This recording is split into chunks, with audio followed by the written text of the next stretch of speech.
People come out here fosking, looking for gems and looking for stuff out of the ground. What we found was above ground and amazing. This is Hale River Homestead. We're about 115 k's northeast of Alice. The workshop we've created into a restaurant and bar. All handcrafted with a lot of love. Didn't I eat so much that I didn't even have lunch. He makes handmade whips and belts.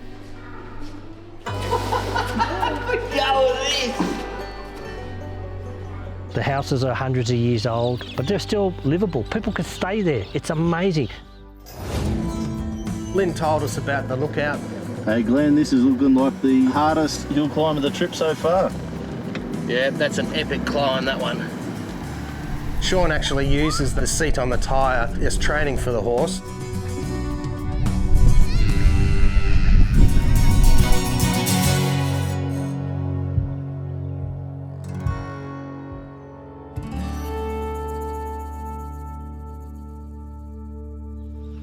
It was a glorious morning to wake up to in Ruby Gap.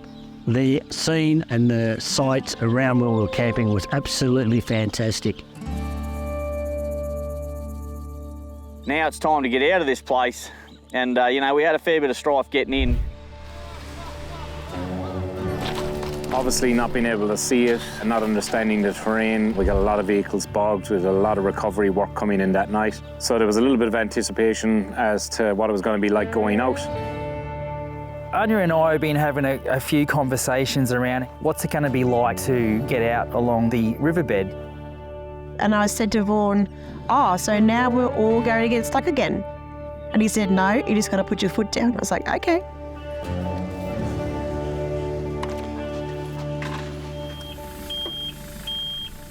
Herding 9 cars, 5 caravans and around 20 people is no mean feat. But we're up this morning, we're all fed, the campsite's packed up and we are ready to hit the road, I think. So let's get into it. Just as we were hooking up, ready to head out, here comes this mad fella on a push bike. There's a guy on a bicycle coming over the rocks. This guy was a machine, an ultimate athlete. Wasn't going very far, but he was making his way through very soft sand that I could barely walk through, let alone ride a bike through. Some serious gear, he's pedalling flat out and not getting very far, the poor guy. He's actually pedalling through the soft sand, over the rocks, you name it. I was in awe of this bloke. All right, tyres are let down nice and low and we're all good to go. Ruben and Vaughan, they both got through along with Simon and the Iveco. And I was like, oh, it looks easy enough. We're all getting out of Ruby Gap pretty easy, except for one person, and that was Anya. Oh, poor old Anya's stuck. I think I'm stuck already. We'll come and give you a hand, Anya. Always a little bit difficult when you're towing because you're carrying a lot of weight behind you, and where she was located in the campground was pretty soft sand. So Mike and the kids and Dave helped dig some sand out and put the tread boards down. And I thought, okay, give it another shot. Go, go, go. Stop. Moved like a metre. Really neat tyres down. We had the car down a couple more PSI, took the van down to 15. Gave it multiple goes of getting her up, but on about the third attempt, after a lot of digging, a lot of shoveling, a lot of tread boarding, and a fair bit of right foot, we got her out of there and she was on her way. Go, go, go, go. Hold it flat, hold it flat. Go. Don't back off. Once we got Anya out, we all congregated at the river. It looked a lot more tame in the daylight. You could actually see the line and pick the line a little bit better, and there was no trouble at all getting out. Pretty sad to be saying goodbye to Ruby Gap. So good to spend 2 nights in there, do some rock crawling, some exploring. A very special place and well worth the effort to get out here. Goodbye, Ruby Gap. It was a lot of fun, all the challenges and everything. It was just worth it, it really was. I can see why Simon wanted to come back here. Absolutely spectacular.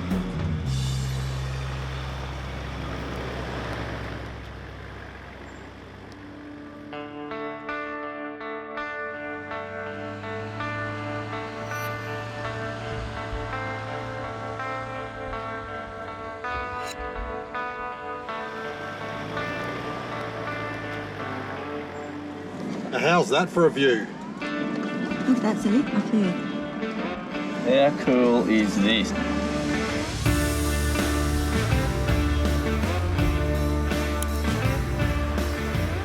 I've never seen anything like that before.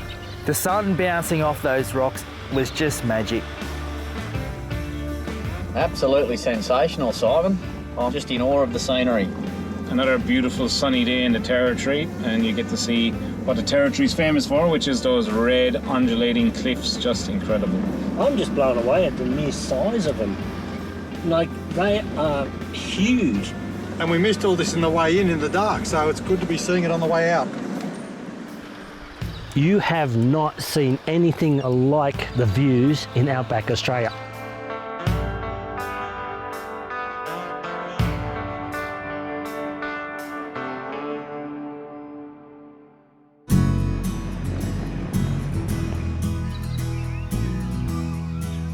The striking colours off the escarpments, the mulga trees, the spinifex, it was just amazing.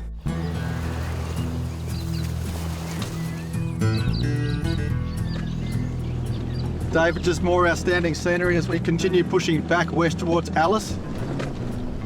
Everywhere you go, it's not boring. It's always something different, something new at every corner, at every viewpoint. Every time we come in here, I see something different. Different times of the day, different colours where the sun hits it. So I don't mind coming out here. I don't get bored from it.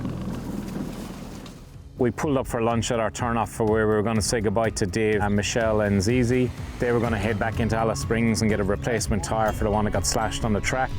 Tyre will grab a stone and it just took the sidewall out of the tyre. Unhitched the caravan, and now Paul from ARB has just got an upgrade. He's stoked. I don't know how long Dave's going to let him hang on to it. Probably not long at all.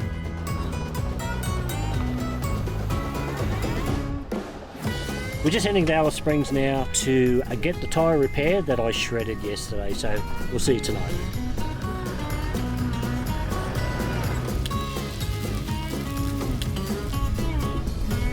We packed up our lunch and got ourselves underway down to see Arltunga Historic Reserve.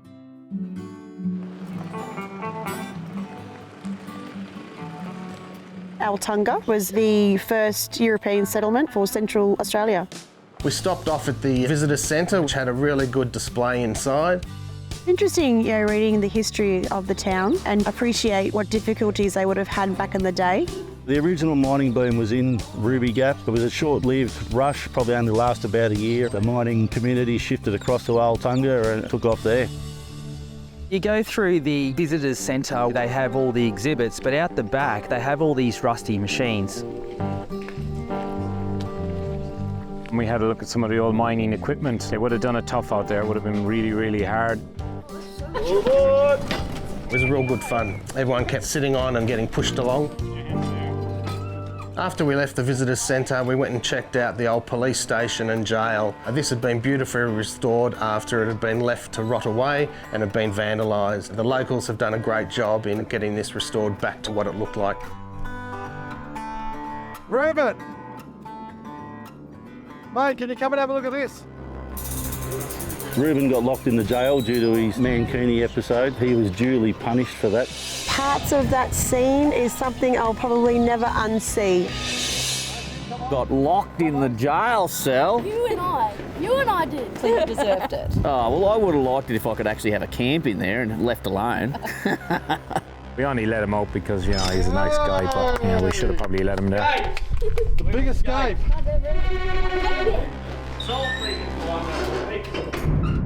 Rude. Had a bit of fun with Reuben and the kids, locking them into the jail cell. I thought, I could put Vaughan in there, but it'd be just my luck that I would not be able to get him back out. Let me out. I don't want to. Why? Because you've been mean to me. Help. Oh, camera.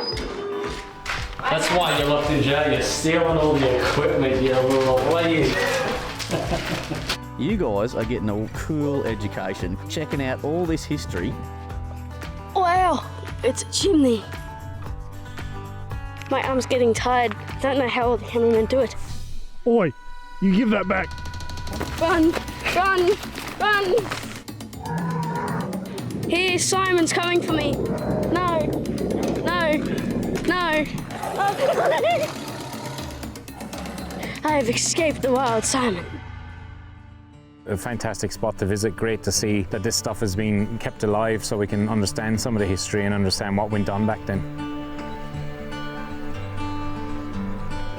So after we'd thrown everyone in the lockup, we're off to the Hale River Homestead.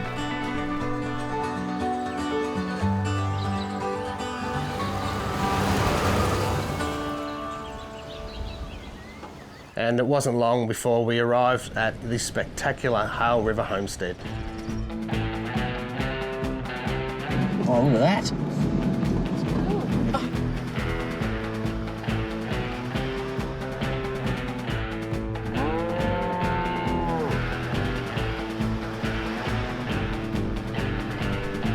Oh, they've sent their little son out here to greet us. That'll be Cooper. Hello. G'day, mate. Hello, Cooper. How are you? Hello. He's so cute. Hi, I'm Lynn from Hale River Homestead. This is Hale River Homestead. We're about 115 k's northeast of Alice.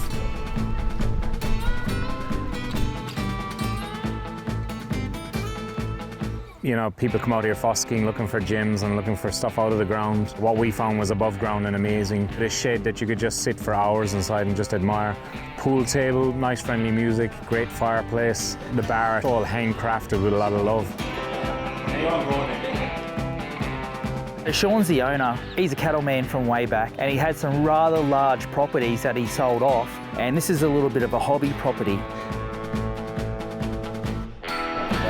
Here at Hale River Homestead, we have what we call the workshop. It's the old workshop space which we've created into a restaurant and bar. Very low key, got a lot of nice memorabilia in there. The wildlife is pretty abundant out in the East Macs here. I always say at the homestead there's never a time of day that you don't see or hear a bird.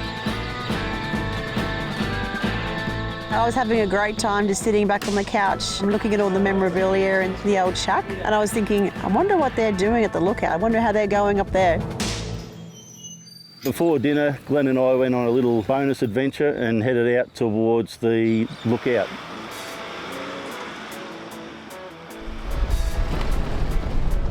Thanks for joining me, Paul, on this little side trip. It was too hard to pull anyone else away from the bar down there. I'm always up for a little bit of an adventure and some extracurricular activities. It's not a bad little climb either, so give the tyres a bit of a workout.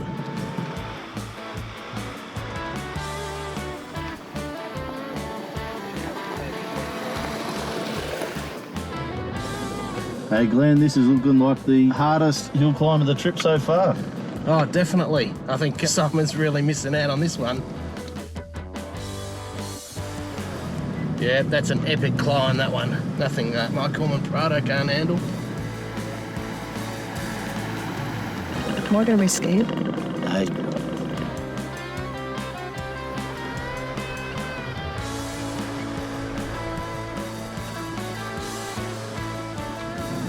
Yeah, you got some pretty wicked angles there. It was a really nice spot that we did stop to watch the sun go down. We soon realised the time was getting on and dinner was going to be served soon, so we raced back, jumped in the shower and then enjoyed a magnificent spread. We had done what we had gone to do in Alice Springs, and then we had made our way back out to the Hale River Homestead. And it was just refreshing for me and my family, Michelle and Ziana. We got a nice warm welcome to say that we were missed and we're back in the convoy.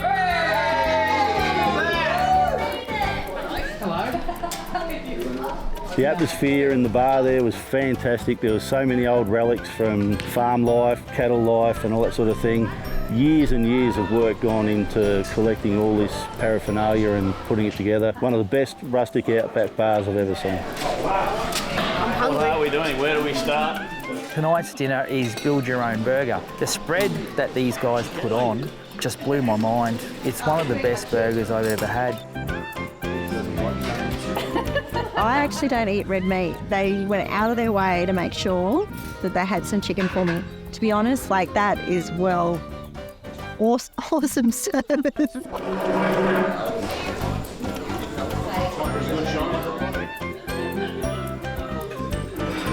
We we all headed off to bed in beautiful, comfortable accommodation for the night and had a great night's sleep.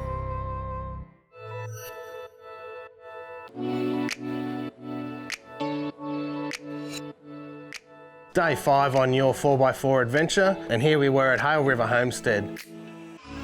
It's been an amazing trip here at the Hale River Homestead. Absolutely loved it, had a great sleep. And they even cooked us a beautiful breakfast spread. It was nice to just sit down as a group and we slowly went through our breakfast.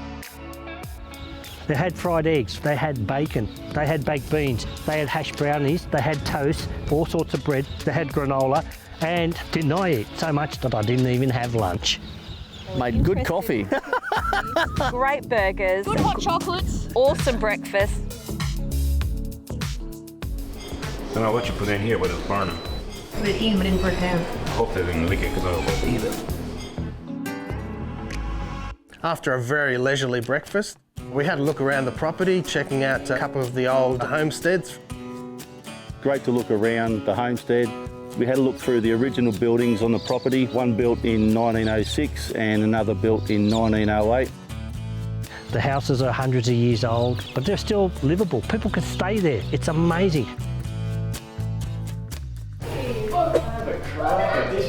This smells so good too. They were really in fantastic condition and a great way of looking at how the buildings were built to suit the conditions with walls that were probably 500 mil thick. I would still be there if we didn't have an agenda. We had to go and explore more places because it was so relaxing and they were so welcoming. But I want to go pet the horse anyway. And after that, we went out the back and watched the kids get dragged around by the horse. This is so fun. It is really fun. It's called Outback Surfing. You go on that tide boy, you have fun. Sean actually uses the seat on the tyre as training for the horse for when he has to tow a cart. That would have been sick. Tug of war with the horse. We lost miserably. Yeah. Horses are stronger than they look. No, you're not getting one. How they didn't come out dusty and dirty, I got no idea.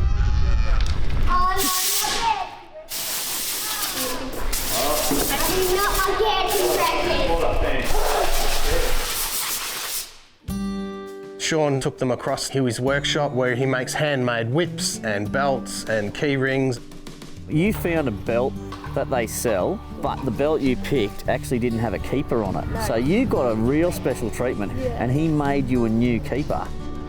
Absolutely amazing how talented this gentleman is. It's amazing. Very, very talented.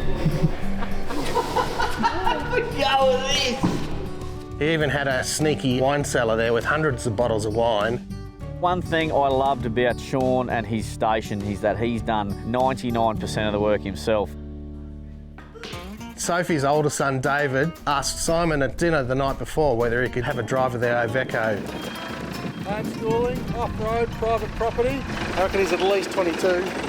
They're about to buy one for themselves. They towed their big gooseneck trailer. So he was pretty excited to have a look at the Iveco and have it a drive in it around the farm. You couldn't wipe the smile off his face. Tell you what, I can't wait to go back to Hale River Homestead again.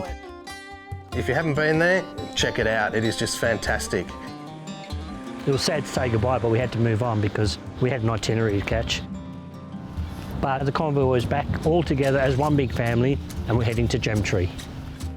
We're actually not going back out the way we came in, but we're going out the back gate of the homestead. We're going to make our way in transit through the day, about 120 kilometres down the road and have an easy day driving. It had been a long loop out to Ruby Gap, and with Gemtree being our first possible fuel stop in almost 6 days, some are concerned just how hard the next 120 kilometres of red outback dirt will be. With the convoy departing Hale River Homestead and well on their way to Gemtree, the question remains, will their journey be as easy as they're predicting? Find out next week on the final episode of Your 4x4 Ruby Gap.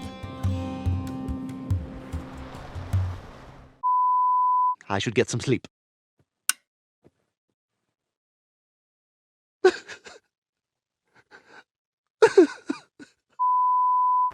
Please don't go. It's great having you here. What? I sold some paintings lately. Maybe your brother told you? Don't do it to me. I beg you. No. Nothing. You have nothing to do with this decision.